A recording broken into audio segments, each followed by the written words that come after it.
be again, Kiana, and welcome to my channel, or welcome back to my channel. My name's Kiana and I do bookish things here. Today we're going to be talking about all 5 books I read in the month of October. It is the most books I have read so far.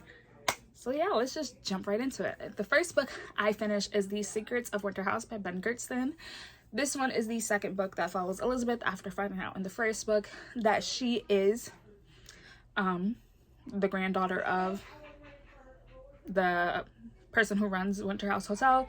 And in this one, it is now more people helping Garcelle try to come to power. She now has her grandchildren involved and her great-grandchild, and it is so magical. In this one, we see Elizabeth come into her powers more, and it's a lot like Garcelle's powers, and it scares her grandfather and her friend. They're like, you're scaring us, but she doesn't understand why she can't express herself during her magic, why she has to follow the rules and all of that. I enjoyed it. I gave it 4 out of 5 stars. It did feel a little bit like a middle book slump, but again, I did enjoy it. It's a new one of my favorite middle grades. I then read Long Live the Pumpkin Queen by Sherry Earnshaw. This follows right after The Nightmare Before Christmas ends, and Jack and Sally are getting married. I have gotten married. She is now the newfound Pumpkin Queen. When they come back from their honeymoon and they go to Valentine's Town, Sally cannot handle the pressure of now being the Pumpkin Queen. She doesn't like the Witch Sisters. She doesn't want to be queen. She doesn't want to have these duties. She just wants it to be her and Jack. So when she runs away into the woods with Zero, she finds this tree away from the holiday ones, and it has a moon on it.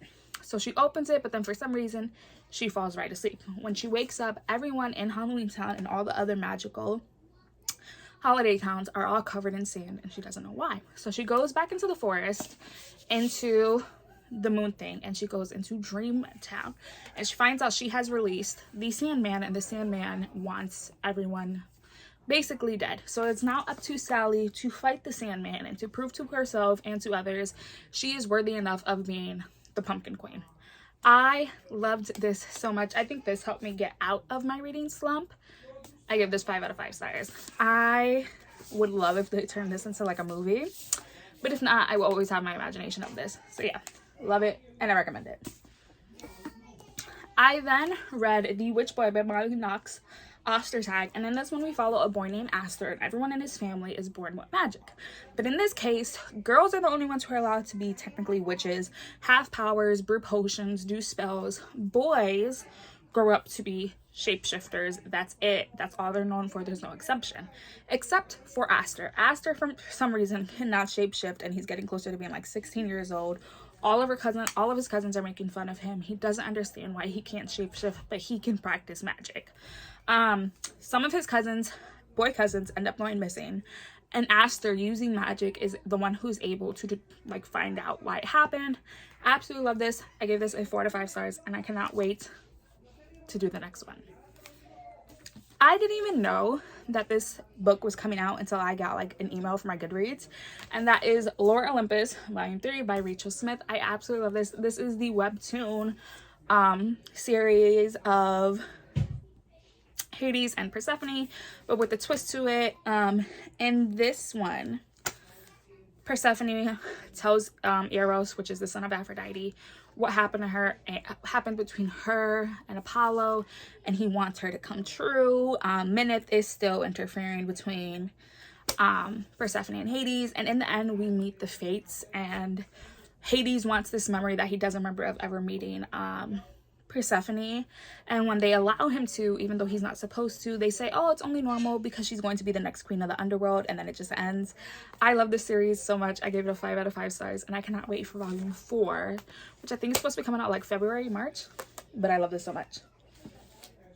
And then the last book I ended up reading, it was Witchling by Carabel A. Ortega, and in this world there's 12 magical towns.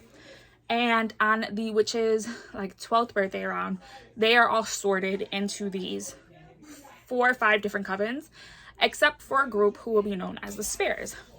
Unfortunately, 7, because this one right here, she is being put in as a spare with these 2 other girls that she does not like at all. So she invokes the impossible task, which no one has survived, and if they survive it, they will be moved on, and they won't be witchlings anymore. They'll be full witches. They will have their coven.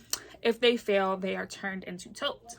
But then these beasts that only feed on witches and baby witches come into town, and that's what their impossible task is. They have to find out where this person is.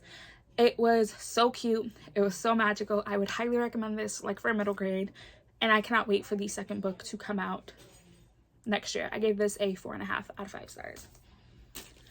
So those are all the books I read in the month of October. I think this was a pretty good reading month in my opinion. I do hope this month, with me relaxing and starting to go on maternity leave, I can read more books. I'll be leaving here 2 videos you guys should go check out. I try to post 2 to 3 times a week, and hopefully I'll see you guys very soon with another video. Bye guys.